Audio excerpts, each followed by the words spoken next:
The clock stopped. For the first time in over a century, the great clock of Havenwood fell silent. Its massive iron hands, which had faithfully marked the passage of life for generations, froze at exactly 9:47 p.m. on the evening of May 12, 2023. The sudden absence of its familiar, resonant chime left an unnerving void in the heart of the town square. It wasn't just a mechanical failure, it was a disruption of the natural order, a historical heartbeat that had suddenly flatlined. Below, the townspeople looked up, their faces illuminated by the soft glow of street lamps, a collective sense of unease settling over them. Something was profoundly wrong. The clock wasn't just a timekeeper, it was the town's soul, and its silence felt like a grim omen whispered on the cool spring air. This silence was a language everyone in Havenwood understood. It spoke of an old wound, a story that had long since faded into local legend. The last time the great clock had commanded such attention was 15 years ago, to the day. On that night, May 12, 2008, the town's beloved master clockmaker, Arthur Finch, had ascended the winding stone steps of the clock tower to perform a routine repair. He was a man whose life was measured in the precise, rhythmic ticking of gears and pendulums. He carried his worn leather toolkit and waved to a few late-night strollers below. He climbed into the belly of the beast he knew so well, a place of shadows and intricate machinery, and was never seen again. His disappearance became a ghost story told to children, a mystery that the town had reluctantly learned to live with. The official investigation had concluded with a shrug. Arthur Finch, they presumed, had suffered a tragic accident. Perhaps he had slipped from the narrow parapet surrounding the clock face, his body swept away by the swift currents of the nearby river that snaked through the valley. A search was conducted, but no trace of him was ever found. His workshop, a place of brass shavings and the scent of oil, was eventually shuttered.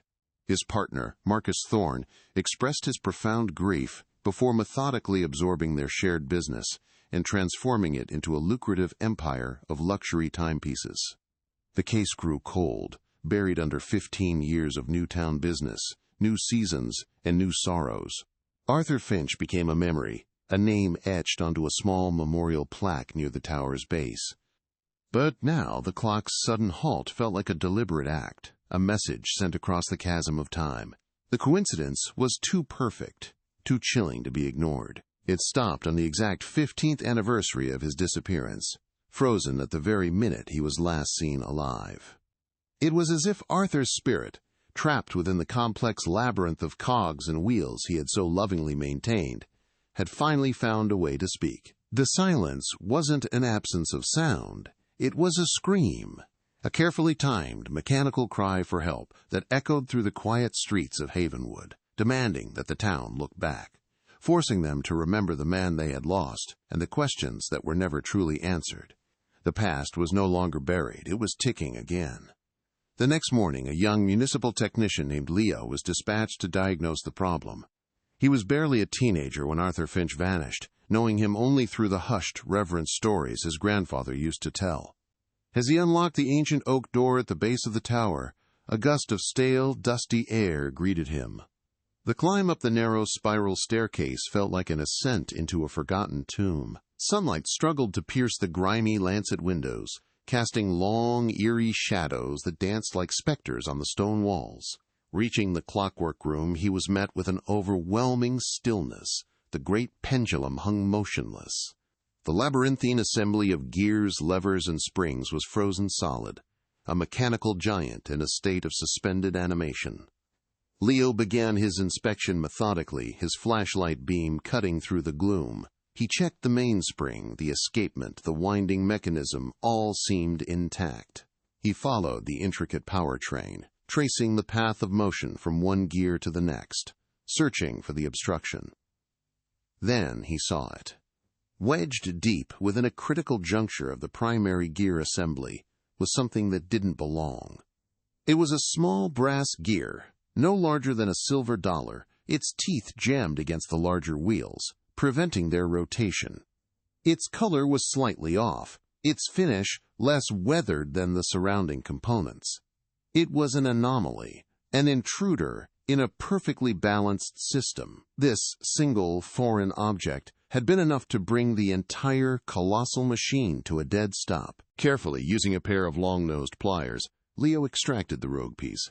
He held it in his gloved palm, examining it under the focused beam of his light. It was clearly not part of the clock's original design, which dated back to the late 19th century. This gear was modern, its edges too sharp, its craftsmanship distinct. As he turned it over, his breath caught in his throat. Scratched crudely into the flat surface of the brass, as if etched by an unsteady hand in a moment of haste or desperation, was a name: Marcus Thorne. The letters were jagged and uneven, a desperate message carved into metal. It was a name that everyone in Havenwood knew, a name synonymous with success, charity, and civic pride. A name that had absolutely no business being here: Marcus Thorne. Arthur Finch's former partner. The man who had inherited their shared dream and turned it into a personal fortune. He was a pillar of the community, a charismatic figure whose benevolent smile was a fixture at every town event. After Arthur's disappearance, Marcus had presented himself as a man shattered by the loss of his closest friend, yet determined to carry on their legacy. He spoke of Arthur with a reverence that bordered on theatrical, funding the small memorial plaque himself. To find his name secretly embedded within the clock's mechanism, the very machine that was the site of the tragedy, felt like a sacrilege. It was a piece of evidence from a crime that had never officially been declared, a clue that had waited 15 silent years to be discovered. The discovery transformed the mechanical failure into something far more sinister. This small, insignificant-looking piece of brass was no longer just a gear. It was a key. It was a tangible link to a 15-year-old mystery, a physical whisper from the past that promised to unlock the truth of what really happened to Arthur Finch on that fateful night. The silence of the great clock was not a malfunction. It was a revelation. It was the first chapter of a story that had been forcibly paused, and now the narrative was finally ready to resume. The quiet town of Havenwood was about to learn that some secrets don't stay buried forever. Sometimes they just wait for the right time to stop a clock. The phone call reached Claire Finch at her drafting table in Portland, 3 hours away from the life she had deliberately left behind. The voice on the other end, a young municipal employee, spoke of mechanical failures and historical anomalies. But Claire heard only 2 words that mattered: great clock. An icy stillness crept over her, colder and more invasive than the city rain streaking down her office window. For 15 years, she had constructed a life of clean lines, predictable angles, and solid foundations, the antithesis of the gaping, unresolved void her father's disappearance had left. She had mastered the art of control, building a world where everything had a blueprint and every problem had a solution. Now, a single phone call from Havenwood was threatening to demolish that entire structure, proving that the past was not a foundation, but a fault line.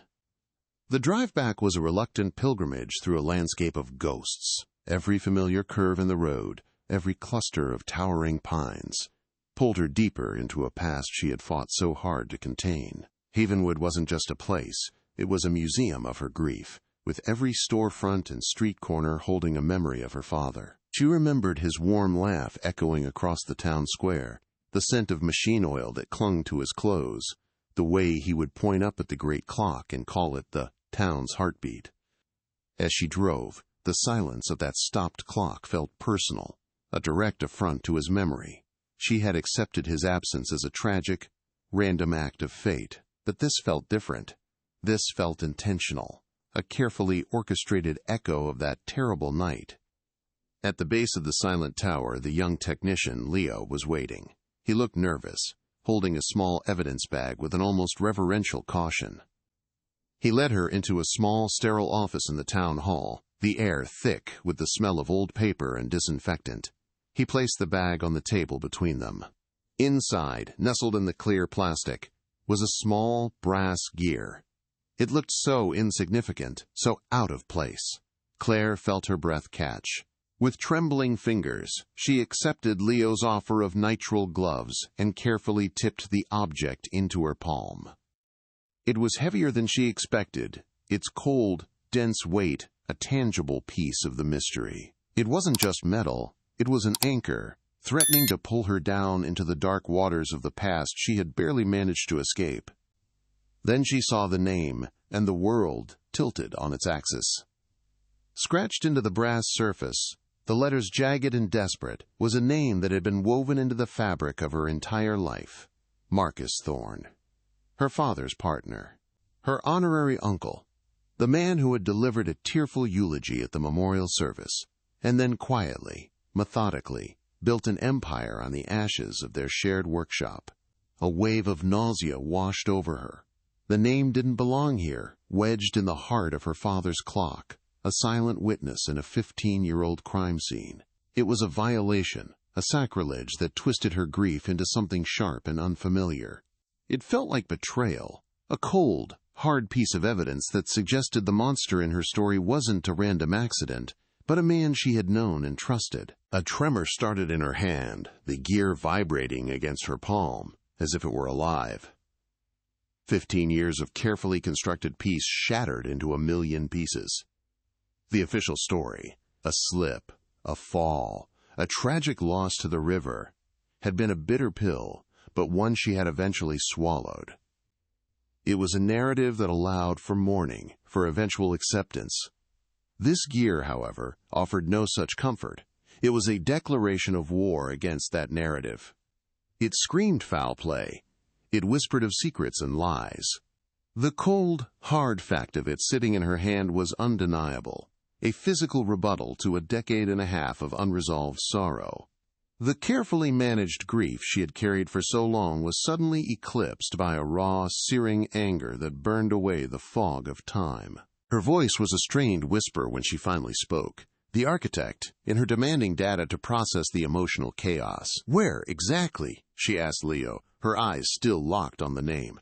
"Show me the precise location in the mechanism." She needed to understand the mechanics of it, to visualize how this one small piece could silence a titan of iron and steel. She was grasping for logic in a situation that defied it, trying to impose order on a memory that had always been defined by its lack of answers.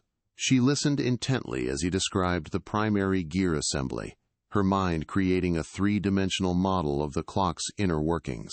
But no matter how she analyzed the physics, the core question remained unanswered. How did it get there, and what did it truly mean? Suddenly, a memory, vivid and piercing, broke through her concentration. She was a child again, standing in her father's workshop, the air rich with the metallic tang of brass shavings. He was holding a delicate watch movement in his palm, explaining how every single gear, no matter how small, had a critical purpose. "Nothing is random in here, Claire," he had said, his voice gentle but firm. "Every piece works together to tell a story, the story of time." The words echoed in her mind now with a chilling new significance. This gear, too, had a purpose. It wasn't meant to keep time.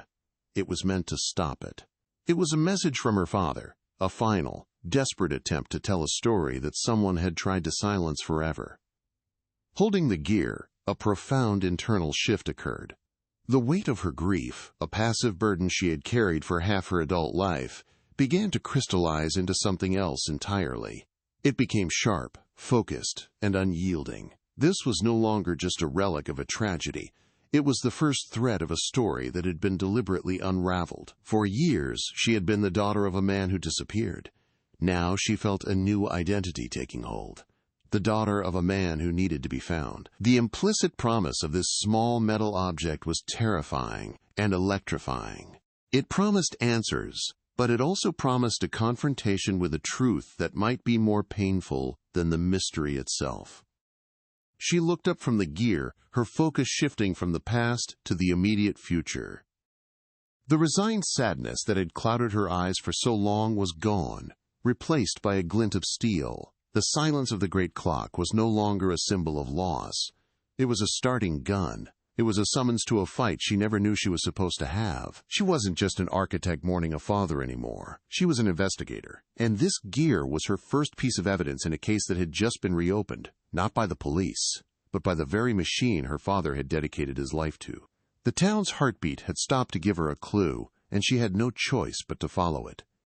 With newfound resolve, she closed her gloved fingers around the gear, the sharp edges of its teeth pressing into her palm. The cold metal felt like a weapon now, or perhaps a key. She gave a curt, appreciative nod to the young technician, her voice devoid of the tremor it held just moments before. "Thank you," she said, the words carrying a weight that went far beyond simple gratitude. She knew exactly what she had to do. Her first visit in Havenwood wouldn't be to her old family home or to her father's memorial plaque. It would be to the polished, opulent showroom of Thorne timepieces. She had to look Marcus Thorne in the eye and see what 15 years of silence looked like. This single, anomalous piece of brass had done more than stop a clock. It had restarted a life. It had given Claire a purpose beyond her blueprints and building codes. The quiet, orderly existence she had built for herself was over. She was now standing at the beginning of a dark and treacherous path, one that led back into the heart of the clock tower on that fateful spring night. The truth about Arthur Finch's disappearance had been hidden for 15 years, locked away in the intricate machinery of time and memory. But now, a key had been found, and Claire Finch was determined to use it, no matter what secrets it unlocked or who it destroyed in the process. But this was just the beginning of what was to come. If you're as captivated by this mystery as I am, make sure to hit that like button, subscribe, and ring the notification bell so you don't miss a single clue. Let us know in the comments where you're watching from. What would you do in a situation like this? Do you think you could bear the weight of a 15-year-old secret suddenly coming to light? To understand the silence that fell over Havenwood in 2023, one must first hear the sounds of 2008. 15 years prior, the town was a different place, a postcard of American idealism where life moved in sync with the steady, reassuring chimes of its great clock. The town square was the community's living room, a place of summer festivals and winter markets, all watched over by the clock's ornate, paternal face. Children played by the fountain, merchants swept their sidewalks, and the rhythm of life was predictable, comforting, and constant. The clock wasn't just a timekeeper. It was a promise that every day would be much like the last, a metronome for a peaceful existence that the residents of Havenwood had come to take for granted, never imagining its steady heartbeat could ever be silenced by a human hand. At the center of this idyllic world was Arthur Finch, a man who seemed crafted from the same timeless materials as the clocks he so lovingly built. He wasn't merely a repairman. He was a custodian of time itself. His workshop on Main Street was a local landmark, a sanctuary of ticking and whirring, where the air smelled of brass, cedar, and lubricating oil. Arthur possessed a quiet, gentle demeanor that invited trust. He knew the stories behind every heirloom watch he repaired, treating each piece not as a machine, but as a vessel of memory. His connection to the great clock was almost spiritual. He spoke of its gears and escapements as if they were living organs, and the town saw him as its indispensable guardian, the only man who truly understood its soul. Working alongside him, a stark but seemingly perfect contrast, was Marcus Thorne. If Arthur was the soul of their partnership, Marcus was its ambitious heart. He was the charismatic salesman, the shrewd negotiator who turned Arthur's genius into a profitable enterprise. While Arthur was content in the quiet solitude of his workbench, Marcus thrived in the public eye, his polished charm and confident smile making him a beloved figure in Havenwood's social and business circles. He spoke of their shared vision with infectious enthusiasm, painting a future where Finch and Thorne timepieces would be known worldwide. To the outside world, their partnership was a perfect synergy of art and commerce, a testament to a friendship that seemed as solid and dependable as the great clock itself. The firm of Finch and Thorne was more than a business. It was built on a foundation of what appeared to be unwavering loyalty. Arthur and Marcus had been friends since childhood, their lives intertwined through school, family gatherings, and a shared fascination with horology. They had started the workshop with a small loan and a mountain of dreams, their complementary skills making them an unstoppable team. Arthur was the innovator, the purist, driven by the quest for mechanical perfection. Marcus was the pragmatist, the one who navigated the complexities of the market and ensured their artistry found its way onto the wrists of wealthy collectors. Their success story was woven into the fabric of Havenwood, a local legend of two friends who had built an empire on a handshake and a shared dream. Claire Finch, at 20 years old, viewed this world with a daughter's unwavering admiration. Home from college for the summer, she spent her days watching her father work, mesmerized by the delicate dance of his hands as he assembled intricate movements. He was her hero, a quiet magician who could command time.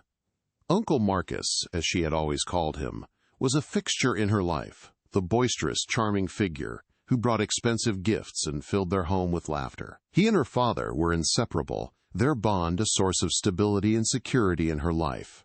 She saw their partnership through the innocent eyes of youth, never once questioning the perfect facade or sensing the darker currents of ambition that flowed just beneath the surface of Marcus's easy smile. Unbeknownst to almost everyone, including Claire, the partnership was on the verge of a monumental breakthrough. For years, Arthur had been secretly toiling on a revolutionary design, a self-charging kinetic movement. It was a mechanism that could power a watch indefinitely, using only the wearer's motion, an invention so groundbreaking it promised to redefine the luxury watch industry forever. This wasn't just a new product. It was Arthur's magnum opus, the culmination of a lifetime of study and passion. He spoke of it in hushed, excited tones only to Marcus, sharing blueprints and prototypes in the late hours after the workshop had closed, convinced this invention would be their shared legacy, the thing that would make their names immortal. In the weeks leading up to that fateful night in May, a subtle tension had begun to permeate the workshop's familiar, oily air.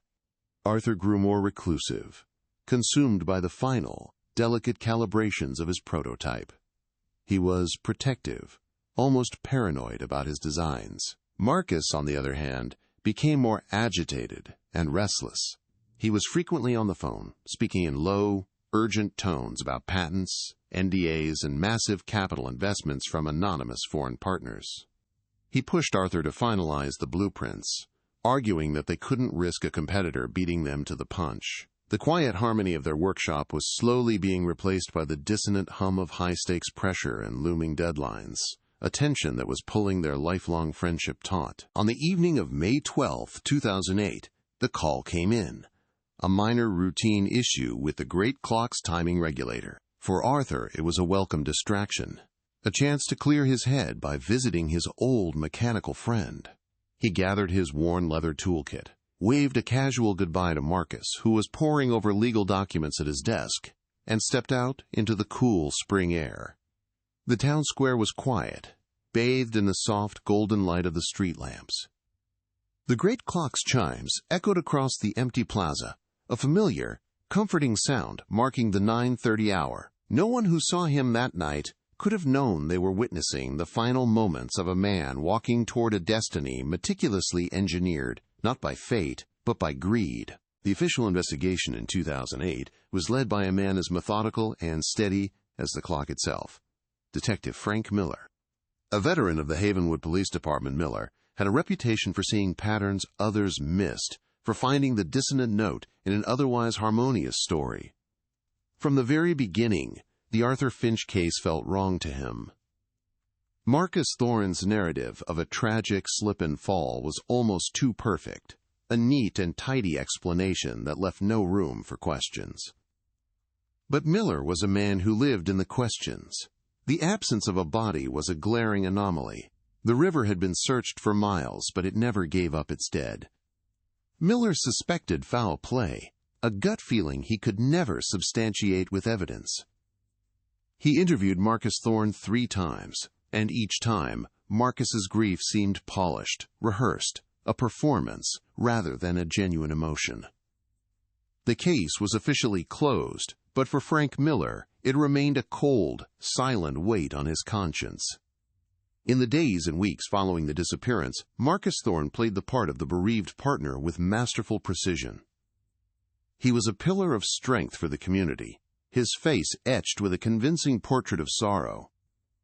He organized volunteer search parties, stood before television cameras with tears in his eyes, and delivered a eulogy at the memorial service that was so poignant it left the entire town weeping. He spoke of Arthur not just as a business partner, but as a brother, a genius whose light was extinguished far too soon. He vowed to honor his friend's memory by ensuring their company, Finch and Thorne, would not only survive but thrive. He became the town's sympathetic hero, the man who had lost everything but was bravely carrying on. This public performance was his greatest defense, a shield of manufactured grief that deflected any possible suspicion and cemented his place as the sole heir to their shared legacy. What Havenwood didn't know was the true nature of that legacy.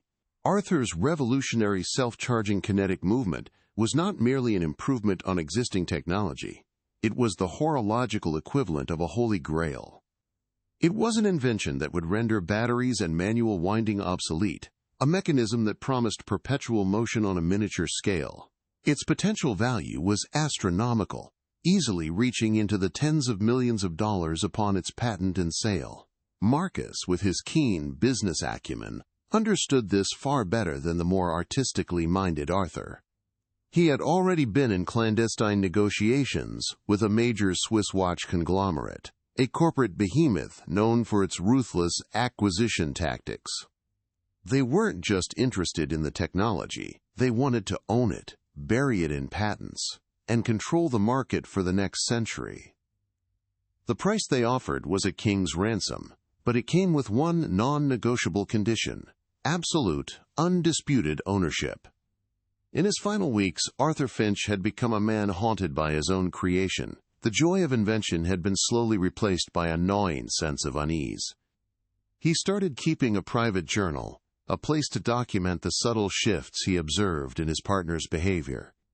He wrote of Marcus's secretive phone calls, his sudden, unexplained trips to Geneva, and the way he would deflect direct questions about their company's finances. One entry, dated May 5, 2008, detailed Arthur's discovery that a preliminary set of blueprints for the kinetic movement was missing from his locked safe. He had confronted Marcus, who laughed it off, blaming it on a simple misfiling, but Arthur wasn't convinced. He felt the ground shifting beneath him, a creeping realization that the partnership he had dedicated his life to was being eroded by a current of greed he could no longer ignore. Claire's last conversation with her father took place over the phone on the morning of May 11th. She was stressed about her final exams in architecture school, and he had called to offer his usual calm encouragement. But his voice sounded distant, his words heavy, with an unspoken burden. She asked if everything was all right. There was a long pause on the other end of the line before he finally answered. "Just some business things, sweetheart," he'd said, his voice uncharacteristically strained. "Marcus and I have a big decision to make. A point of no return, I suppose." At the time, she dismissed it as the normal pressures of running a business. In the years that followed, however, that phrase, "a point of no return," would echo in her memory. It became a haunting fragment of a conversation she never understood, a final, cryptic clue from a man who was already standing on the edge of an abyss. The town of Havenwood, for its part, quickly embraced the official story. An accident was a tragedy they could comprehend, a random act of misfortune that fit within their worldview. The idea of a murder, of a respected citizen like Marcus Thorne being involved in something so dark, was simply unthinkable. It was easier to mourn Arthur as a victim of fate than to confront the possibility of a monster living in their midst. The community's collective grief was channeled into support for Marcus, the surviving partner who had to bear the weight of their shared dream alone. This communal acceptance created a powerful narrative that solidified Marcus's innocence and buried any lingering doubts. The questions that haunted Detective Miller were whispers lost in a chorus of sympathy, and the truth of what happened in the clock tower was sealed away by a town's desperate need for peace. Behind the scenes, Marcus was moving with calculated speed. The Swiss conglomerate, now confident that the inventor was no longer an obstacle, was ready to finalize the deal. The negotiations had been a high-wire act of corporate espionage, with Marcus acting as a double agent against his own partner. He had been feeding them information, prototypes, and revised blueprints for months, all while assuring Arthur that they would patent the invention under the Finch and Thorne name. The $5 million capital injection Sarah Jenkins would later uncover was the first installment of a much larger payout, a reward for Marcus's betrayal. The price for his fortune was Arthur's life and the erasure of his name from the one creation that would have defined his genius for generations to come. Marcus wasn't just stealing a patent, he was stealing his friend's immortality. The atmosphere in the workshop on the evening of May 12th was thick with unspoken accusations. It was not a casual departure. Just an hour before he left for the clock tower, Arthur had confronted Marcus one last time. He had found an email, accidentally left open on Marcus's computer, detailing the final terms of the sale to the Swiss firm. The betrayal was no longer a suspicion, it was a fact, written in cold, hard text. The argument was quiet but venomous, a final, bitter severing of a lifelong bond. When the call came in about the clock's regulator, Arthur saw it not as a distraction, but as an escape. He grabbed his toolkit, his hands trembling with rage and heartbreak. "We will finish this when I get back," he said, his voice low and dangerous. As he walked toward the tower, he was not just a clockmaker heading to a routine job. He was a man preparing for a final confrontation, completely unaware that his partner had already decided he would never be coming back down. Claire's first stop was not the quiet, empty house she grew up in, but the gleaming, modern facade of Thorn timepieces. The building stood on the corner of Main Street, a monument of glass and steel that had replaced the original, modest workshop she remembered. The drive there was a blur of familiar landmarks that now seemed alien, tainted by the cold, hard weight of the brass gear in her coat pocket. Each turn brought a fresh wave of nausea and adrenaline. She was no longer just a daughter visiting her hometown. She was an accuser, armed with a single 15-year-old clue. She parked across the street, her knuckles white on the steering wheel, and stared at the name etched in gold lettering above the door. Marcus Thorn. The name that had once meant safety and laughter now felt like a curse, and she was about to walk directly into its heart. The interior of the showroom was a temple to precision and wealth, a world away from the controlled chaos of her father's old workspace. The air was cool and sterile, smelling faintly of leather and expensive cleaning products, a stark contrast to the familiar scent of oil and wood shavings she associated with watchmaking. Rows of immaculate glass cases displayed timepieces that cost more than her car, their polished faces reflecting the cold, recessed lighting. Each watch ticked in near-perfect silence, a chorus of manufactured heartbeats. This was the empire Marcus had built, a legacy forged from the ashes of their partnership. Standing there, surrounded by so much cold, calculated perfection, Claire felt a profound sense of violation. This wasn't her father's dream. It was an opulent tombstone erected in its place, and the man who built it was waiting inside. Marcus Thorn emerged from a back office, his smile as polished and flawless as the merchandise surrounding him. He had aged well, his silver hair perfectly coiffed, his suit impeccably tailored. He moved with the easy confidence of a man accustomed to being admired. "Claire! My goodness, what a wonderful surprise!" He boomed, his arms open for a hug she skillfully sidestepped. His eyes, a warm, reassuring blue, held a flicker of something she couldn't immediately place. Not surprise, but a sharp, calculating assessment. He played the part of the delighted uncle perfectly, inquiring about her work, her life in Portland. His voice, a smooth, practiced balm intended to soothe and disarm. But Claire wasn't a 20-year-old girl anymore. She was an architect who understood that the most beautiful facades often hide the deepest structural flaws. Without a word, she reached into her pocket and placed the small evidence bag on the glass countertop between them. The crude, scratched gear looked utterly alien in the pristine environment, a piece of raw, ugly truth in a room built on elegant fiction. The silence stretched, thick and heavy, broken only by the faint, synchronized ticking of 100 luxury watches. Claire watched his face, searching for any crack in the carefully constructed mask. For a fraction of a second she saw it, a tightening around his eyes, a subtle clenching of his jaw. It was a fleeting, almost imperceptible reaction, but it was there. It was the involuntary reflex of a man seeing a ghost he thought he had buried deep within the heart of an old clock tower 15 years ago. Then, just as quickly, the mask was back in place. Marcus let out a low, disarming chuckle, the sound echoing slightly in the quiet showroom. He picked up the bag, squinting at the gear with an expression of fond amusement. "Well, I'll be," he said, shaking his head, as if recalling a distant, harmless memory. "I haven't seen one of these in years." He explained it away with practiced ease, weaving a story about an old prank he and Arthur used to play, a kind of signature they'd leave for each other inside complex repairs. "Arthur was always the master craftsman," Marcus said, his voice dripping with false reverence. "I was just the clumsy apprentice. This was our little joke." He dismissed the name etched into it as just part of the game, his explanation so plausible, so perfectly delivered, it was almost believable. Claire held her ground, her voice steady despite the trembling in her hands. "A joke? Is it also a joke that it was found jamming the main gear of the great clock, stopping it at 9:47 p.m. on the exact 15th anniversary of his disappearance?"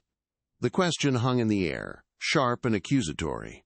The warmth in Marcus's eyes vanished, replaced by a cold, hard glint that chilled her to the bone. He leaned forward slightly, his voice dropping to a low, confidential murmur that was far more menacing than a shout. "Your father was a brilliant man, Claire, but he was also a troubled one.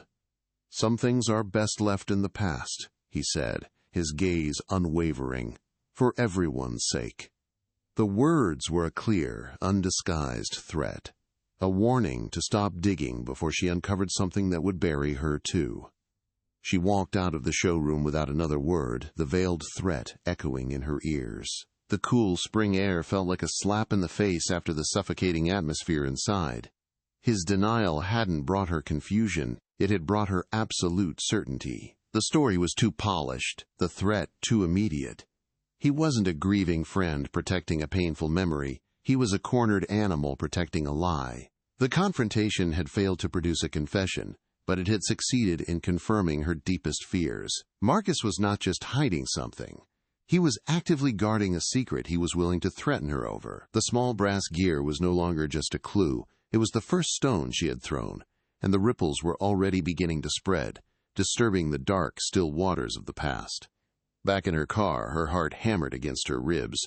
The image of Marcus's cold eyes was burned into her mind. He was afraid. That fear was the most valuable piece of information she had gained. As she tried to decide her next move, a memory surfaced, the keys to her father's old workshop. Marcus had given them to her 5 years ago, in a grand, public gesture, calling it, quote, "returning Arthur's legacy to its rightful heir." She had taken them and buried them in a drawer, unable to face the ghosts within that dusty space. But now the workshop wasn't a place of grief. It was a crime scene that had been sealed for 15 years. It was the last place her father had been himself, the place where he had worked, dreamed, and perhaps where he had hidden the truth. She knew, with chilling certainty, where she had to go next. The old workshop was located down a quiet, cobblestone alley, a place time had seemingly forgotten. The brass key, cold and foreign in her hand, felt like an artifact from another life. It resisted at first, the lock stiff from 15 years of disuse, but then it turned with a reluctant, grating click. As Claire pushed the heavy oak door open, a wave of air, thick with the ghosts of old scents, washed over her. It was an unmistakable combination of cedar, brass, and machine oil, the perfume of her childhood, the very essence of her father. For a moment, she was paralyzed on the threshold, a 35-year-old woman standing at the gates of her own past.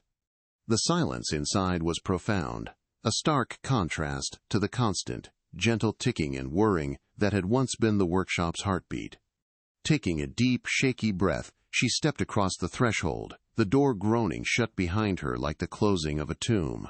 A fine layer of gray dust coated every surface, a soft shroud preserving the scene exactly as it had been left on May 12, 2008. Sunlight struggled through the grimy panes of the large front window, illuminating dancing dust motes in its hazy beams.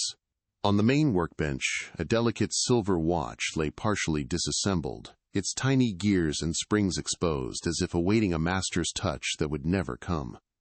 His tools were arranged in their precise, orderly rows, their wooden handles worn smooth by his hands. A pair of his reading glasses sat beside a stack of technical manuals, one lens slightly smudged. It was a perfect, heartbreaking diorama of a life interrupted mid-thought. Claire ran a gloved finger over the workbench, leaving a clean streak in the dust. The intimacy of the space was overwhelming, each object a tiny, sharp-edged memory that threatened to undo her fragile composure. Driven by a new, urgent purpose that overshadowed her grief, Claire began her search. She didn't know what she was looking for. A letter, a hidden document, anything that could lend credence to the story the brass gear was trying to tell. She moved methodically, her architect's mind imposing order on the emotional chaos. She pulled open drawers filled with yellowed schematics and half-formed designs, her father's precise annotations covering every margin. She sifted through boxes of spare parts, each tiny gear a miniature echo of the one that had stopped the great clock. Hours bled together in the silent, dusty room. With each empty drawer and irrelevant document, a familiar sense of hopelessness began to creep back in, the same cold despair she had felt 15 years ago. Was this just another dead end? A foolish pilgrimage prompted by a meaningless coincidence? Just as she was about to concede defeat, her hand rested on the large, central drawer of her father's main workbench. It was where he kept his most delicate tools and personal items. As she went to pull it open, something felt off. Her fingers traced the wooden frame, and she noticed a faint, almost invisible seam along the bottom edge that didn't match the drawer's construction. It was a detail most would overlook, but to her trained eye it was a deliberate imperfection in an otherwise perfectly crafted piece of furniture. She knelt, her heart starting to beat faster, and ran her fingers along the underside. There, hidden in the shadows, she felt a small, shallow indentation, no larger than a fingertip. It wasn't part of the design. It was a release mechanism, a secret, hidden in plain sight for anyone who knew how to look. With a surge of adrenaline, she pressed the hidden catch. A soft click echoed in the silent workshop, and the bottom panel of the drawer dropped a fraction of an inch. Her breath hitched.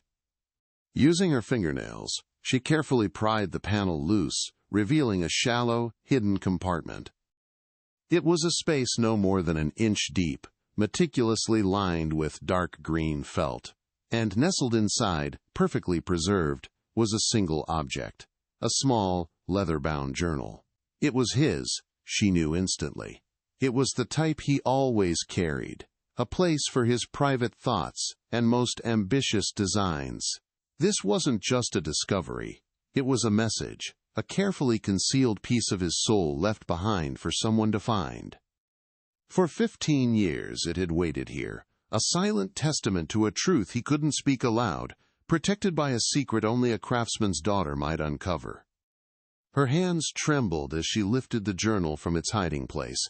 The leather was cool and smooth beneath her fingertips. She sat on the worn wooden stool, the same one she'd sat on as a child watching him work, and opened it. The first pages were filled with his familiar, elegant script, notes on escapement designs, calculations for gear ratios, and sketches of intricate clock faces. It was like hearing his voice again, calm, precise, and passionate. She slowly turned the pages, tracing the arc of his final year through his work. He wrote of his excitement, his breakthroughs, the pure joy of creation. He was on the verge of something monumental, something that would change everything. The words were a painful reminder of the brilliant mind that had been stolen, not just from her, but from the entire world of horology. It was a legacy silenced before it could be fully realized. As she neared the end of the journal, the tone of the entries began to change. The neat, measured handwriting grew slightly more erratic, the words more urgent. He wrote for the first time about his, quote, kinetic marvel, the self-charging movement that he believed was his magnum opus. Then, Marcus's name began to appear with increasing frequency, linked not with partnership, but with a growing, gnawing suspicion. Arthur detailed secretive phone calls Marcus took, his evasiveness about their finances, and a new, unsettling relationship with a Swiss conglomerate. An entry from April 2008 read, "Marcus speaks of our future, but his eyes see a future only for himself. He sees the movement not as art, but as a commodity, and I fear he will sell its soul and ours for the right price." The journal had become a chronicle of betrayal. The final entry was dated May 12, 2008, the day he disappeared. His script was jagged, hurried, written with a hand that was clearly shaking with anger and fear. "The blueprints are gone from the safe," he wrote. "He denies it, but I saw the lie in his eyes. He is selling us out, selling me out. I am going to the tower to clear my head, but when I return, this deceit ends. Tonight, I confront him. Tonight, we face the truth." The words hit Claire with the force of a physical blow. This was it. This was the proof. Her father hadn't slipped. He hadn't fallen. He had walked into a confrontation from which Marcus Thorne had ensured he would never return. The journal wasn't just a collection of his thoughts. It was his final, damning testimony, a voice from the grave that pointed directly to his killer. Clutching the journal, a tangible piece of her father's final hours, Claire knew her next step couldn't be another confrontation. She needed an ally, someone who understood the system Marcus had so expertly manipulated. That led her to the quiet, suburban home of Frank Miller, the retired detective who had handled the original case. She found him tending his garden, a man whose sharp eyes had softened with age but still held a flicker of unresolved duty. When she presented the journal, laying it on his patio table like a sacred text, she saw that flicker ignite into a familiar, professional fire. For 15 years, the Finch case had been the one great failure of his career, a cold, silent ghost in his otherwise spotless record. As he read the final, frantic entry, the ghost began to speak, and Frank Miller, a man who thought his days of chasing monsters were over, pulled out his old, dusty case files and officially rejoined the hunt. Miller's original files were a time capsule of frustration and dead ends. Laid out across his dining room table, the yellowed pages documented an investigation that was systematically suffocated by a lack of evidence and a powerful, convincing narrative. They reviewed Marcus Thorne's statement from 2008, a masterful performance of grief and confusion. He had claimed to be at the workshop all evening, finalizing paperwork, his alibi supported only by his own word. The report noted that while his story was thin, the absence of a body, a weapon, or any sign of a struggle left them powerless. Now, with Arthur's journal, his words became a direct contradiction. The diary painted a portrait not of a grieving partner, but of a cornered traitor on the verge of being exposed. The official police record was a carefully constructed fiction, and the journal was the truth that had been buried alive alongside its author for a decade and a half. Realizing they were fighting a ghost armed with a 15-year head start and a mountain of public goodwill, Miller proposed a move that made Claire's blood run cold. They had to go public. He argued that a dead man's private journal, however damning, would be dismissed in court as hearsay. Their only viable weapon was public pressure, a force that could crack even the most polished facade. He made a call, connecting Claire with Sarah Jenkins, a young, tenacious true crime podcaster known for her relentless pursuit of cold cases. Claire was deeply hesitant, horrified by the idea of turning her family's private tragedy into public entertainment. But Miller's logic was inescapable. Marcus built his empire on a public lie, he said, his voice grim. The only way to tear it down is with a public truth. Reluctantly, Claire agreed to step into the one place she had always avoided, the spotlight. The first episode of Sarah Jenkins's podcast, titled The Havenwood Silence, dropped like a bomb on the quiet town. Sarah was a masterful storyteller, weaving together the gothic tale of the stopped clock, the chilling discovery of the engraved gear, and the emotional return of the clockmaker's daughter. She read excerpts from Arthur's journal, his voice brought back to life, speaking of his passion and his growing paranoia. The episode didn't make direct accusations. Instead, it posed a series of unsettling questions that hung in the air, inviting the entire community to re-examine a story they thought they knew.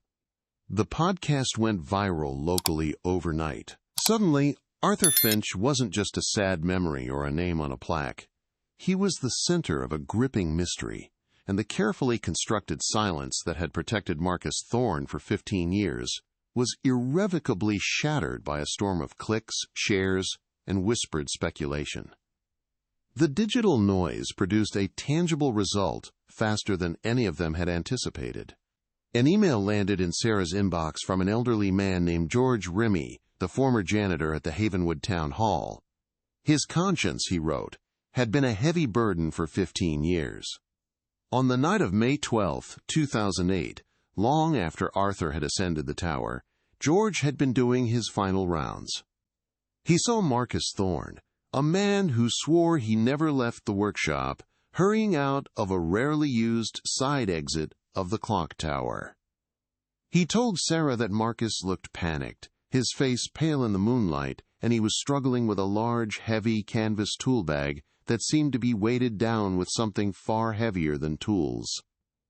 Fearing for his job and intimidated by Thorne's powerful standing in the community, George had kept his secret locked away. Until now. This testimony was the key they had been missing, a third-party corroboration that demolished Marcus's alibi and placed him at the crime scene. Claire and Miller met with George in a small, tidy apartment, the air thick with the scent of mothballs and old memories. He recounted the event with a painful clarity, his voice trembling but firm. He remembered the exact time, around 10:30 p.m., because he had just finished waxing the main hall floor. He recalled the specific way Marcus clutched the heavy canvas bag, not like a man carrying tools, but like a man hauling a terrible, unmanageable weight. The detail was horrifying in its implication. George's testimony transformed the narrative from a story of betrayal and financial greed into a visceral, physical confrontation that ended in darkness at the heart of the clock tower. They now had a witness. The ghost of Arthur Finch finally had a voice, other than his own. With a credible witness placing Marcus at the scene, Sarah Jenkins's investigation escalated. She began a deep dive into the corporate labyrinth of Thorne timepieces, following the financial breadcrumbs from the moment it absorbed the old Finch and Thorne workshop. It was a painstaking, tedious process of navigating shell corporations, holding companies, and opaque financial filings designed to conceal, not reveal. Armed with the motive from Arthur's journal, the revolutionary kinetic movement, Sarah focused her search on the months immediately following the disappearance. She operated on a simple, powerful hunch that the reward for Marcus's ultimate betrayal had to be documented somewhere. She believed that even the most carefully planned crime leaves a paper trail, and she was determined to find it, no matter how deeply it was buried in the ledgers of the past. After weeks of relentless digging, she found it. Buried in a subsidiary's quarterly report from late 2008 was a single line item that made her heart stop: an anonymous capital injection of exactly $5 million. The transaction was dated August 15, 2008, just 3 months after Arthur Finch vanished. The funds were routed through a numbered Swiss bank account, a classic maneuver for laundering money and obscuring its origin. The timing was too precise, the amount too significant to be anything other than the payoff. This was the price of Arthur's life and his life's work. The journal had provided the motive, and George had provided the opportunity.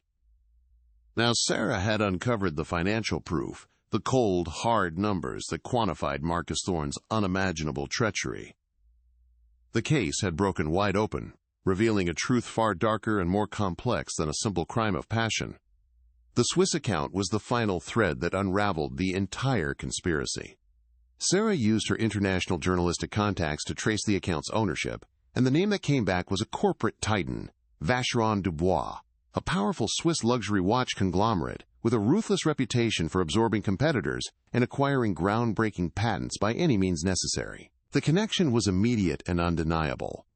Just weeks after the $5 million wire transfer, Vacheron Dubois filed a series of patents for a new perpetual kinetic movement, a mechanism whose technical specifications were a near-perfect match for the designs described in Arthur Finch's private journal. Marcus hadn't just sold out his partner. He had sold his invention, his legacy, and his very name to a faceless corporate behemoth that had then erased him from history. The conspiracy was no longer a theory. It was a documented corporate assassination. The revelation that they were now dealing with a multinational corporation, not just a local businessman, fundamentally changed the nature of their investigation. The danger was no longer theoretical. It became terrifyingly real. One evening, after a long day of reviewing financial records with Sarah, Claire returned to her father's workshop to find the lock on the front door expertly picked, and the door left slightly ajar. Inside, nothing was stolen or even disturbed. The tools remained in their perfect rows. The half-finished watch still sat on the workbench. But a single chilling message had been left. On the dusty surface of the main workbench, someone had drawn a simple, perfect circle with a line through it, like a clock with no hands.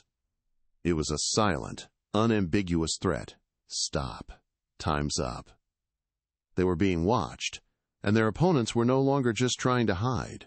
They were starting to fight back. The intimidation tactic had the opposite of its intended effect. The silent threat in the workshop didn't fill them with fear. It filled them with a cold, hard resolve.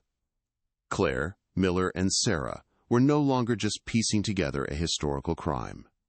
They were in an active conflict with a powerful, dangerous adversary who had already proven they were willing to eliminate anyone who stood in their way. The personal quest for a daughter's justice had escalated into a high-stakes battle against a shadowy network of corporate corruption that stretched from the small town of Havenwood to the pristine boardrooms of Geneva. They knew that Marcus was just the triggerman. The real monster was the faceless entity that had funded his betrayal. The truth was within their grasp, but they now understood that getting to it would mean walking through a fire they had only just begun to feel the heat of. The ominous symbol left in the workshop, a clock with no hands, became the new, chilling centerpiece of their investigation. It was a clear and calculated message, far more terrifying than an overt threat. It spoke of power, of an enemy who could walk through locked doors and leave nothing but a silent warning. Claire, Frank, and Sarah understood with sickening clarity that they were no longer just uncovering a 15-year-old crime. They had provoked a dormant beast. Marcus Thorne was not acting alone.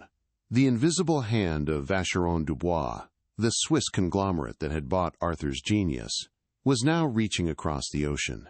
The fight was no longer about solving a murder. It was about surviving the consequences of exposing it.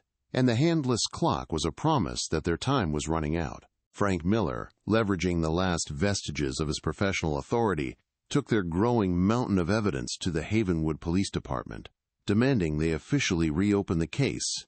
He was met with a wall of polite, bureaucratic indifference.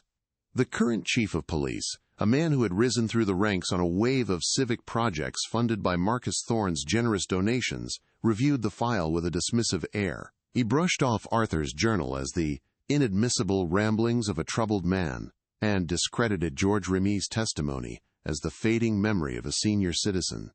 It was a masterful display of willful ignorance. The corruption wasn't blatant. It was subtle, woven into the very fabric of the town's power structure. Marcus hadn't just built a business. He had purchased an entire ecosystem of protection, ensuring the law would always look the other way. Just as the local channels seemed hopelessly blocked, a new, digital door opened. Sarah Jenkins received a heavily encrypted email from a sender identified only as, quote, quote, quote, quote, quote. The source claimed to have been a junior legal counsel at Vacheron Dubois in 2008, haunted by their role in a particularly ruthless acquisition codenamed Project Nightingale. The email confirmed their darkest suspicions. Vacheron Dubois knew Arthur Finch was unwilling to sell his patent. The memo traffic at the time spoke of a hostile asset transfer, and Cassandra specifically recalled hushed conversations about a facilitator being dispatched to the United States to resolve the inventor's reluctance permanently. This wasn't just corporate malfeasance. It was a premeditated plot, and Marcus Thorne was merely the local contractor for an international hit. The shadowy facilitator was no longer just a ghost in a 15-year-old memo. The danger became a tangible daily presence in Havenwood. A sleek black sedan with diplomatic plates began to appear, parked for hours across the street from the small cottage Claire was renting. It never moved, its tinted windows reflecting the quiet street like a pair of dead eyes. The driver was a specter, never seen. Then, the psychological warfare escalated. One morning, Claire found all 4 tires on her rental car had been expertly and silently slashed overnight. There was no note, no noise, just the deflated, sagging rubber. It was a quiet, efficient act of violence, a clear message that the handless clock was not a metaphor. They were being physically contained, their movements monitored and controlled by an enemy, with limitless resources, and no fear of leaving fingerprints. Fueled by the information from, quote, Cassandra, Sarah Jenkins plunged into an obsessive deep dive, cross-referencing corporate archives and leaked personnel files from that era. She finally found a name connected to Vacheron Dubois' most aggressive acquisitions, Julian Croft. He was a corporate fixer with a reputation for making problems, and people, disappear. His official title was Head of Special Acquisitions, but former employees called him the Undertaker. Scouring flight manifests and hotel records, Sarah hit the jackpot. Julian Croft had booked a suite at an exclusive Portland hotel for the entire week of May 10th to May 17th, 2008. He was on the ground, just a 3-hour drive from Havenwood, during the exact window of time that Arthur Finch was erased from existence. The international conspiracy now had a face and a name. While Sarah hunted the corporate ghost, Claire focused on the one piece of physical evidence that started it all, the brass gear. She drove to Portland and presented it to a renowned professor of metallurgy at Oregon State University. After several days of analysis, the professor's report delivered a stunning revelation. The gear's metallic composition was a custom brass beryllium alloy, exceptionally rare, and used almost exclusively for creating high-precision, friction-resistant prototypes for a handful of elite Swiss watchmakers. His database showed only one client who had commissioned parts with this exact metallurgical signature between 2007 and 2008, Vacheron Dubois. The gear wasn't a prank or a message left by Arthur. It was a component from one of the stolen prototypes, likely dropped during the final, violent struggle in the clock tower. It was Vacheron Dubois' DNA left at the scene of the crime. Armed with this irrefutable forensic link, the witness placing Marcus at the scene, and the damning financial trail, Frank Miller decided to bypass the compromised local authorities entirely. He compiled the comprehensive brief and used a trusted former colleague to get it in front of the FBI's regional office in Portland. He framed the case not as a simple homicide, but as a complex web of wire fraud, corporate espionage, and a potential violation of the Foreign Corrupt Practices Act. The $5 million Swiss wire transfer was the hook. For the first time, federal law enforcement began to take a serious look at the disappearance of Arthur Finch. The investigation had officially escalated beyond the borders of Havenwood, and the full weight of the United States government was now poised to enter the fight, transforming their personal crusade into a federal case. The mounting pressure began to visibly erode Marcus Thorne's carefully maintained composure. The viral success of the Havenwood Silence had turned him into a pariah in the town that once revered him. Residents would cross the street to avoid him, and whispers followed him everywhere he went. His business began to suffer as longtime clients canceled their orders. He became a prisoner in his own glass and steel showroom, often seen pacing late at night, his face illuminated by the glow of his phone. The charismatic mask had shattered, revealing the desperate, cornered man beneath. Claire watched him from a distance, understanding that this was the most dangerous phase. A man who has nothing left to lose is capable of anything, and Marcus Thorne was rapidly approaching that point of no return. Then, a second email from Cassandra arrived, containing the final piece of the puzzle. It was a scanned fragment of a shredded internal expense report filed by Julian Croft upon his return from the United States in May 2008. Most of the document was illegible, but one line item stood out, chillingly clear. Contingency payment to local asset for permanent resolution of Nightingale complication, $250,000. Below it was a handwritten annotation, wire initiated. This was the smoking gun. It was the direct, documented link between the corporate fixer and the local murderer, the payment for the silence Marcus had delivered. The cold, sterile language of the report was more damning than any confession, an invoice for a human life, filed and approved by a multinational corporation.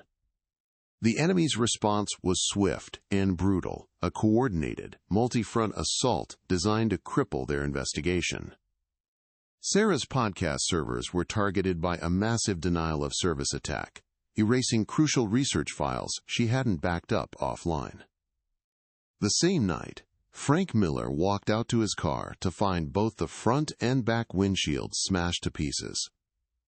Lying on the driver's seat, amidst the glittering shards of glass, was a brand-new, top-of-the-line Thorn timepiece, its hands ticking away perfectly. The message was a masterpiece of psychological terror, a symbol of their enemy's power, wealth, and utter contempt. They were demonstrating their ability to touch each of them, to violate their property and their security at will, warning them that the next time, it wouldn't be a car window they came through. The coordinated attacks, meant to intimidate them into silence, had the opposite effect. They crystallized a single terrifying truth.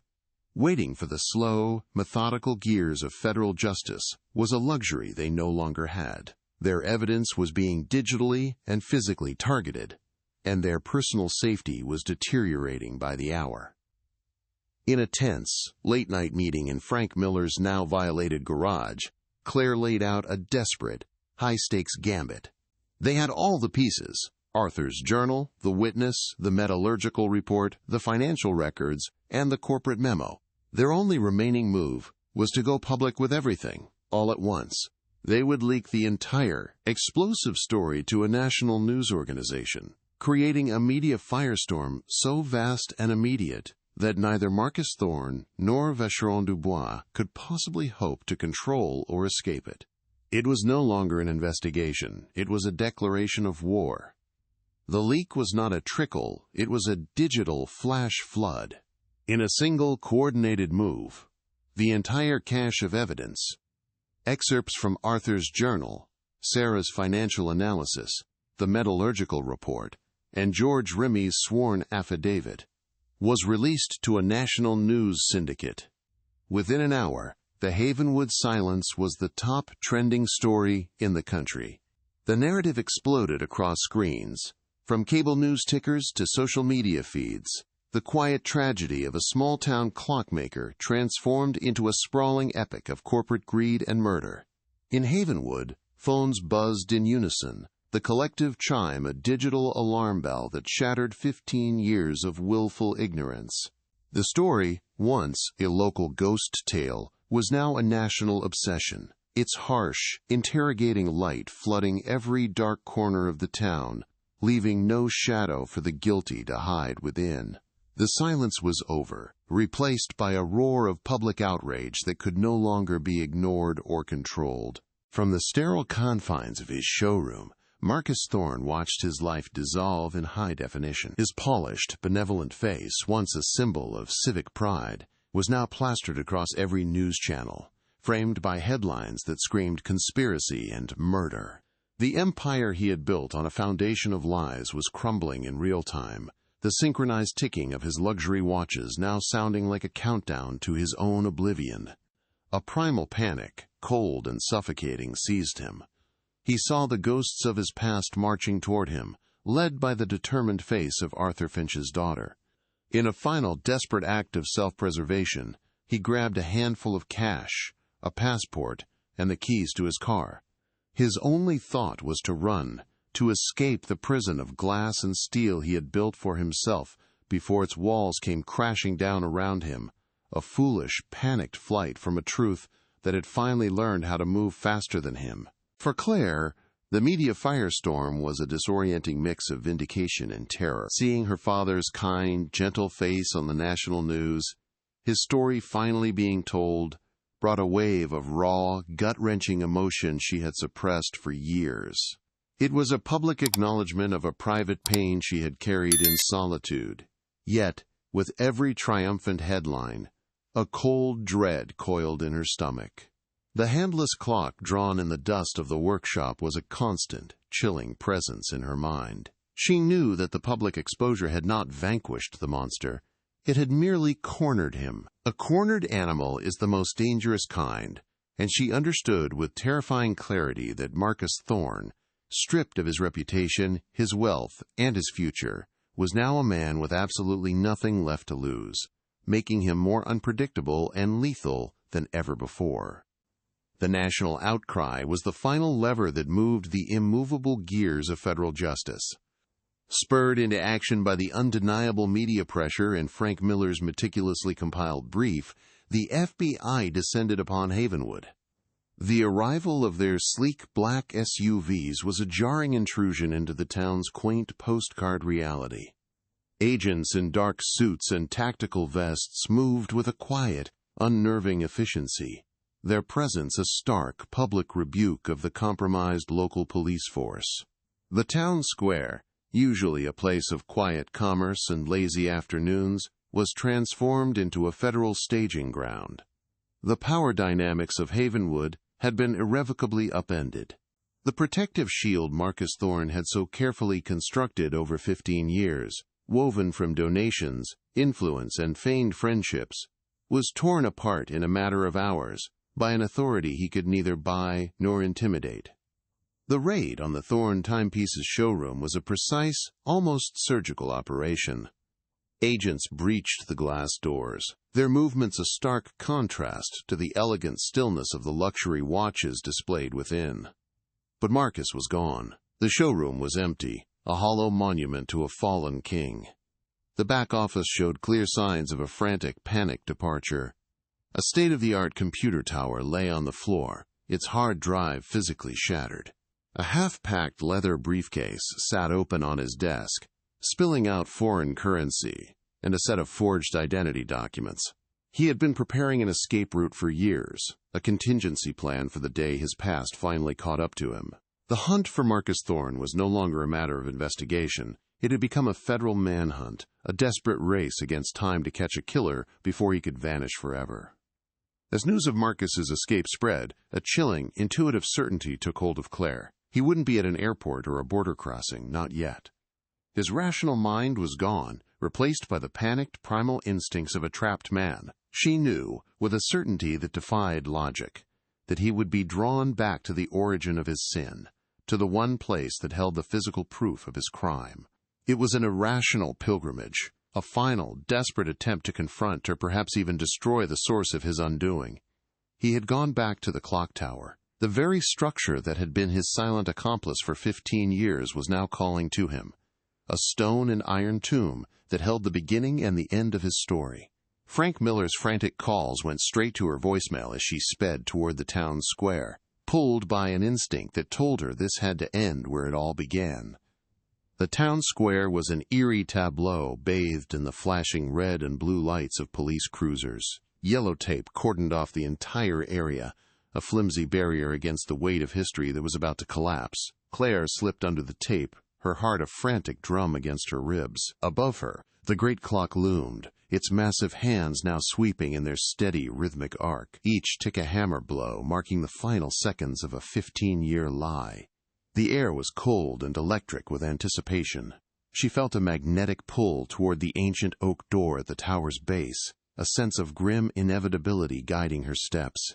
She was walking the same path her father had walked, not to fix a machine, but to confront the man who had broken her entire world, knowing that whatever truth lay inside, it would be found in the darkness. The heavy oak door was slightly ajar, an open invitation into the abyss. Claire pushed it open and stepped inside, the door groaning shut behind her, plunging her into a profound, chilling silence. The air was thick and cold, carrying the ancient scents of damp stone, dust, and a faint, metallic tang of old machinery. Using the flashlight on her phone, she began the terrifying, spiraling ascent. Her footsteps echoed unnervingly on the worn stone steps, each sound amplified in the claustrophobic space. Long, distorted shadows leaped and danced on the curved walls, created by the unsteady beam of her light. Every gust of wind whistling through the narrow lancet windows sounded like a whisper, every scrape of her shoe a footstep following just behind her. She was climbing into the belly of the beast, her fear a cold, hard knot in her chest. She reached the clockwork room, and the sight froze her in place. It was a colossal cavern of interlocking gears and levers, a moving labyrinth of iron and brass grinding and turning in the gloom. And there, standing silhouetted against the intricate machinery, was Marcus Thorne. He looked like a specter from a forgotten nightmare, his impeccable suit stained and rumpled, his silver hair wild, his face a hollow mask of pure, unadulterated desperation. In his hand he gripped a heavy, cast-iron wrench, his knuckles bone-white. He turned slowly, his eyes locking onto hers, and in them she saw not just fear, but a terrifying, unhinged madness. The air crackled, thick, with 15 years of unspoken violence, as the daughter of the man he had murdered stood face to face with him in the very heart of his crime. The confession, when it came, was not a whisper but a venomous, guttural scream of justification. He was going to ruin us! Marcus roared, his voice echoing off the stone walls, nearly lost in the deafening grind of the gears. He paced like a caged animal, waving the wrench wildly. He blamed Arthur, his voice dripping with a lifetime of resentful envy. He railed against his partner's artistic arrogance, his refusal to seize the fortune that was within their grasp. He described the final argument in that very room, the air thick, with the smell of an impending storm and the cold, metallic scent of the clockwork. He painted a picture of Arthur, resolute and betrayed, clutching the blueprints to his chest, refusing to surrender his life's work. He called me a thief, Marcus spat, his eyes burning with a mad fire. He was a fool who chose honor over a legacy. Then the story turned visceral. Marcus recounted the struggle, the desperate lunge for the blueprints clutched in Arthur's hand. I just pushed him, he choked out, the words tumbling from his lips. I just wanted him to let go. He described the moment with horrifying sensory clarity. It wasn't a long fall from a parapet. It was a short, brutal, backward stumble. He spoke of the sickening, wet crunch as Arthur's body fell into the massive, churning gears of the main assembly, the machine he loved becoming his executioner. The great clock, the town's heartbeat, didn't stop. It continued its relentless, rhythmic motion, the powerful iron teeth grinding away the only evidence of the crime, its familiar, comforting chimes masking the sounds of a murder being methodically erased by the very passage of time it was built to measure. The most monstrous secret was yet to come. Marcus, his voice dropping to a conspiratorial whisper, described how he and the Swiss fixer Julian Croft returned hours later, under the cover of darkness. They manually disengaged the gears and, with grim, mechanical efficiency, retrieved what little remained of Arthur Finch's body. They carried the mangled remains down to the tower's deep sub-basement, a place of damp earth and shadow. There, amidst the ancient stone foundations, they dug a shallow grave, burying him and covering the site with a fresh batch of quick-setting mortar, sealing him within the very structure he had dedicated his life to maintaining. The heavy canvas bag the janitor had seen was filled not just with tools, but with bags of lime and Arthur's blood-soaked clothes. The clock tower was not just a crime scene, it was a sarcophagus. As the final horrifying words of his confession hung in the air, Marcus's sanity finally snapped. His eyes, wild and devoid of reason, fixed on Claire. He saw not a grieving daughter, but the final loose end, the living embodiment of the truth that had destroyed him. He raised the heavy iron wrench, a guttural snarl ripping from his throat, and took a menacing step toward her. The deafening grind of the gears was the only sound. In that split second, the entire world seemed to hold its breath. Then, the heavy oak door burst open, and the room was instantly flooded with the blinding white light of tactical flashlights. "FBI, drop the weapon!" The command, sharp and absolute, echoed like a gunshot through the chamber. Frank Miller stood at the front, his face a grim mask of relief and sorrow, as Marcus Thorne, bathed in the unforgiving light of justice, finally froze, trapped and exposed in his own mechanical tomb. The blinding glare of tactical flashlights bleached the color from the clockwork room, freezing Marcus Thorne in a stark, theatrical tableau of his own downfall. The heavy iron wrench clattered to the stone floor, its metallic ring swallowed by the relentless grinding of the gears.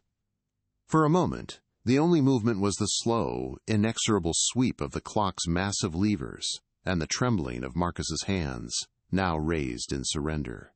Claire stood just outside the circle of light, her breath coming in ragged, shallow gasps, the adrenaline that had propelled her up the winding stairs draining away, leaving behind a hollow, cavernous exhaustion. The confession, a torrent of venom and self-pity, still hung in the cold air, a poison that had finally been drawn from a 15-year-old wound. Justice had arrived, not with a triumphant fanfare, but with the quiet, efficient click of handcuffs and the cold, flat reading of Miranda rights, a mundane end to a monstrous secret. The days that followed were a grim, methodical process of unearthing the truth. The clock tower, once a beloved town landmark, was transformed into a somber, sprawling crime scene, cordoned off by miles of yellow tape. A specialized forensic anthropology team was brought in from the state capitol, and under the watchful, horrified gaze of the national media, they began the delicate task of excavating the tower's sub-basement. They drilled through the new-looking patch of concrete Marcus had described, and there, sealed within the cold, damp earth of the foundation, they found him. Arthur Finch's remains were finally recovered, bringing a final, physical finality to his long-presumed absence. For the town of Havenwood, watching the shrouded gurney being wheeled from the tower's base was a moment of collective shame and reckoning, the literal unearthing of a secret they had allowed to fester in their very foundations. Marcus Thorne's trial was a swift and decisive affair, a legal formality in the face of his detailed confession, which he repeated on the stand in a flat, defeated monotone.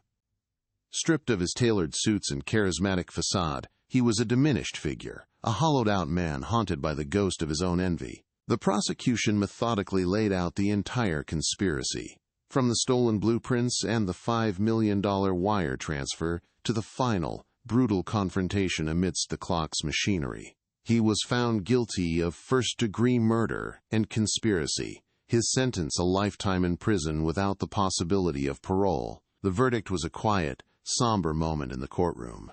There were no cheers, only the profound, heavy silence of a community finally closing a dark and painful chapter of its history, the fall of its most celebrated citizen, serving as a permanent scar on the town's memory. The shockwaves of the Havenwood case reached across the Atlantic, crashing against the pristine corporate walls of Vacheron-Dubois in Geneva. Armed with the damning evidence from the internal memos and the FBI's formal requests through international channels, Swiss authorities launched their own investigation. Julian Croft, the Undertaker, was apprehended while attempting to board a private jet to a country with no extradition treaty. The corporation, faced with irrefutable proof of its role in financing and facilitating a murder to steal a patent, was plunged into the greatest scandal in its centuries-long history. The ensuing legal battle resulted in unprecedented fines, the forced resignation of its entire executive board, and a public relations disaster that tarnished its brand of luxury and precision with the indelible stain of blood and corruption. The Titan had been brought to its knees, not by a market competitor, but by the relentless ticking of a stopped clock. Arthur Finch was finally laid to rest in the Havenwood Cemetery, on a small hill overlooking the town he had loved. His funeral was not the sparsely attended memorial service of 15 years prior, but a massive gathering that brought the entire community to a standstill. They came to mourn not just the man, but the truth they had collectively ignored. Claire delivered the eulogy, her voice clear and steady. She spoke not of his murder, but of his life, his gentle spirit, his infectious passion for his craft, and the quiet genius that resided in his hands. She spoke of how he saw time not as something to be conquered, but as a story to be told with integrity and beauty. It was a final, loving act of reclamation, restoring his identity as a brilliant creator and a beloved father, ensuring that his legacy would forever be defined by his life's work, not by the tragic manner of his death. In the quiet aftermath, Claire did not immediately return to her orderly life in Portland. She remained in Havenwood, a town she was slowly learning to see again, not as a landscape of ghosts, but as her home. The gaping wound of the unknown, an absence she had carried for half her life, was finally closed. In its place was the heavy, solid certainty of the truth. It was a painful knowledge, but it was a whole one. She spent her days in her father's workshop, not cleaning it out, but simply being in it, breathing in the familiar scents, and running her hands over the tools he had held. The architect in her, who had spent years building walls to contain her grief, now found herself carefully dismantling them, learning how to build a future on a foundation that was no longer defined by a question, but by a resolved, albeit tragic, answer. For retired Detective Frank Miller, the resolution of the Finch case was the final, satisfying entry in a long and distinguished career ledger. The cold case that had been a silent, nagging weight on his conscience for 15 years was now closed, its file stamped with the bold red ink of justice. He had watched Claire's journey with a mentor's pride and a friend's concern, his own quiet guidance providing the structural support she needed to pursue the truth. He had found not just professional vindication, but a deep, personal peace in seeing the puzzle solved. He could now truly enjoy his retirement, his garden, and the quiet rhythms of his life, no longer haunted by the ghost of the one case that had almost gotten away, secure in the knowledge that he had helped a daughter bring her father home. Sarah Jenkins's podcast, The Havenwood Silence, became an international phenomenon, winning every major award for investigative journalism and cementing her reputation as one of the most tenacious and ethical storytellers in the true crime genre. Her success was a complex, bittersweet victory. While it launched her career into the stratosphere, she remained acutely aware that her professional triumph was built upon the foundation of Claire's profound personal tragedy. She used her newfound platform to establish a foundation that provided resources for families of cold case victims, ensuring that the legacy of Arthur Finch's story was not just one of tragedy and corporate greed, but one of empowerment, giving a voice to other silenced victims who were still waiting for their own clocks to finally reveal the truth. The town of Havenwood was forced into a period of deep and uncomfortable self-reflection. The story of Marcus Thorne became a modern fable, a cautionary tale whispered in cafes and taught in local history classes. The community had to grapple with its own complicity, with how easily they had accepted a convenient lie over an inconvenient truth, and how completely they had been seduced by Marcus's wealth, charm, and civic generosity. The name Thorne, once etched in gold on public buildings and charity plaques, was quietly removed, a symbolic erasure of a man who had been their hero and their monster all at once. The town learned a hard lesson about the nature of evil, that it rarely appears with horns and a pitchfork, but often with a winning smile and a hand outstretched for a handshake. The revolutionary kinetic movement, the invention that had cost Arthur Finch's life, became the subject of a complex international legal battle. With the Vacheron Dubois patents invalidated due to their criminal origins, Claire, as the sole heir to her father's estate, gained control of his intellectual property. Instead of selling it to the highest bidder, she honored her father's spirit of pure innovation. She established the Finch Horological Foundation, making the blueprints and the core principles of his self-charging movement open source, a gift to the world of watchmaking. His genius, once stolen and weaponized for profit, was finally set free, ensuring his name would be remembered not for one company's greed, but for his contribution to the art and science of time itself, a legacy of generosity that Marcus could never have comprehended. One crisp autumn afternoon, Claire stood in the workshop one last time. The space was no longer a dusty, heartbreaking diorama of a life interrupted. It was a place of peace, Filled with the quiet, powerful spirit of her father, she ran her fingers over the intricate design of a half-finished clock face on his drafting table, a sense of profound connection washing over her. She had decided to preserve the workshop exactly as it was, turning it into a small private museum and a scholarship center for aspiring young clockmakers. It would be a place not of mourning but of inspiration, a testament to the idea that true craftsmanship and integrity could endure, outlasting even the most calculated acts of betrayal and greed. It was her final act of ensuring his story would continue to tick forward. The great clock of Havenwood, its intricate mechanism now cleaned and fully restored, resumed its role as the town's steadfast heartbeat, but its chimes now carried a new resonance, a deeper meaning for all who heard them. It was no longer just a marker of the hours. It was a monument to the truth, a silent, iron and brass witness that had held a secret until the precise moment the world was ready to listen. Its steady, rhythmic ticking was a constant reminder of Arthur Finch's enduring spirit, a sound of resilience that echoed through the town square. It stood as a symbol that time, in its own inexorable way, eventually brings all things to light, and that even the darkest secrets cannot remain hidden forever from its slow, methodical, and ultimately just progression. Finally, Claire stood in the center of the town square, the late afternoon sun casting a warm glow on her face. She looked up at the clock, its hands sweeping gracefully across its familiar face, and for the first time in 15 years, she felt a sense of profound peace.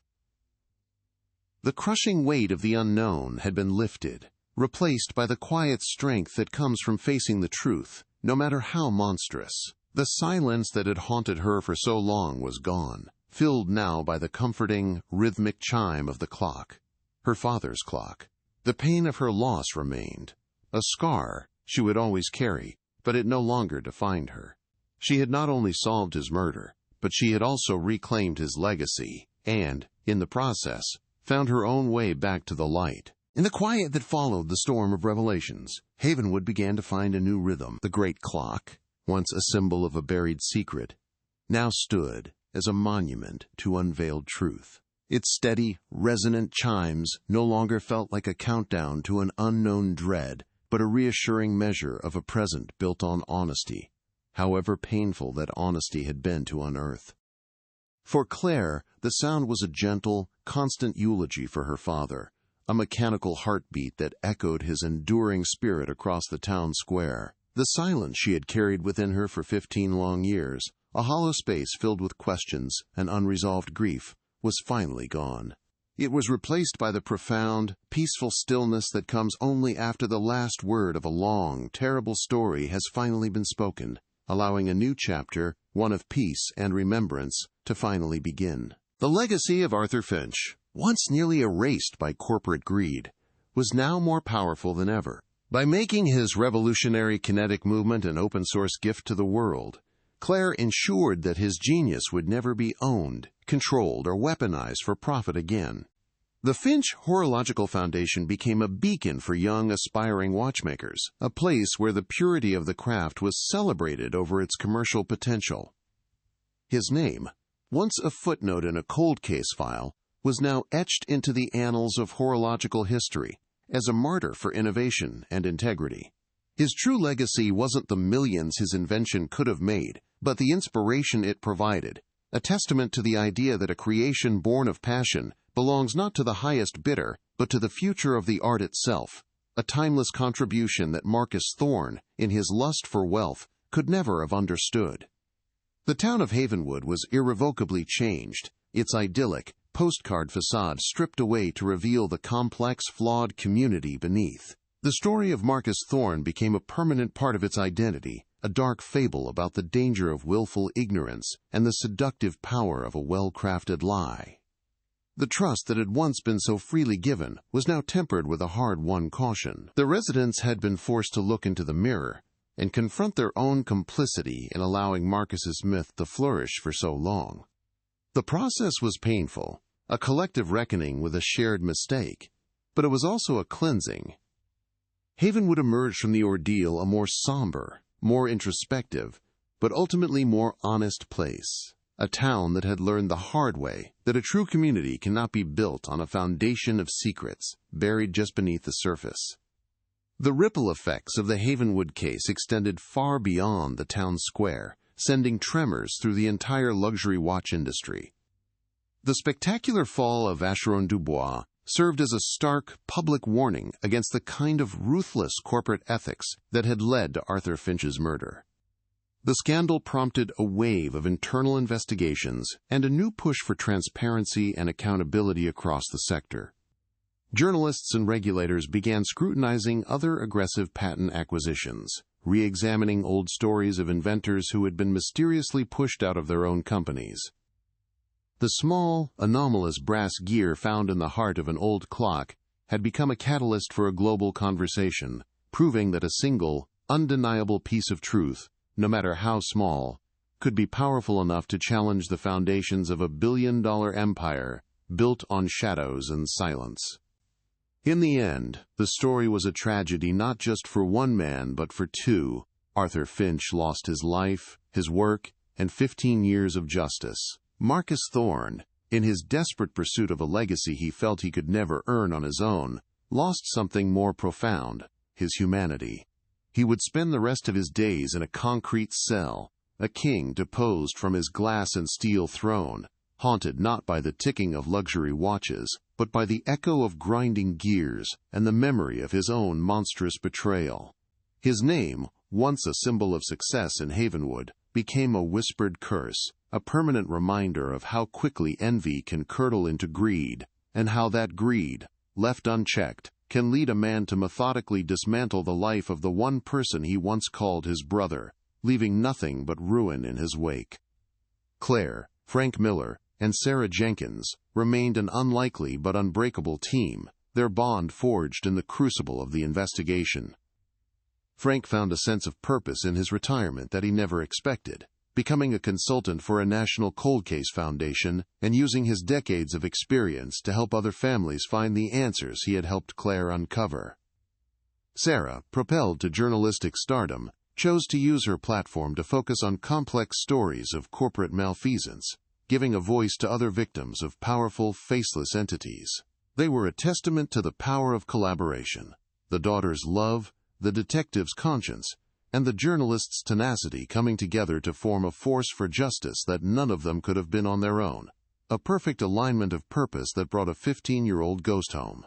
The investigation into Vacheron Dubois, spurred by Sarah's continued reporting and the evidence unearthed in the Havenwood case, began to uncover a pattern of similar hostile acquisitions, each with its own trail of intimidation, corporate espionage, and suspiciously timed disappearances of key personnel. The story of Arthur Finch, it turned out, was not an isolated incident, but a single, brutal chapter in a much larger, darker saga of corporate predation that spanned decades and continents. The web of corruption was far deeper and more extensive than any of them had initially imagined, implicating some of the most powerful figures in European finance and industry. The fight for Arthur Finch was over, but the war against the machine that created his killer had just begun. And this was just the beginning of something much bigger. Claire never returned to her life in Portland. She found her true calling not in designing new buildings, but in preserving a piece of the past. She transformed her father's workshop into a working museum, a place where his tools, his designs, and his spirit could inspire a new generation. She found a quiet, profound joy in this new purpose, a sense of connection to her father that transcended grief. She was no longer the haunted daughter of a man who had vanished. She was the proud guardian of a legacy that had endured. She had walked through the darkest shadows of her past and emerged into the light, not unscathed, but whole. She had learned that the strongest structures are not built of steel and glass, but of truth and memory, and she had finally built a foundation upon which she could stand, peacefully, on her own. Standing in the town square one last time before winter, Claire looked up at the great clock, its hands sweeping with a steady, unwavering grace. For 15 years, it had held a secret, its silence a testament to a moment frozen in violence. Now, its ticking was a promise of continuity, a symbol of resilience. It was a reminder that while humanity may falter, betray, and destroy, the mechanisms of truth, much like the gears of a well-made clock, continue to turn. They move slowly, methodically, and with an inexorable force that cannot be stopped forever. In the end, time does not just measure life, it reveals truth. And for Arthur Finch, after 15 years of silence, it had finally, and with perfect precision, told his.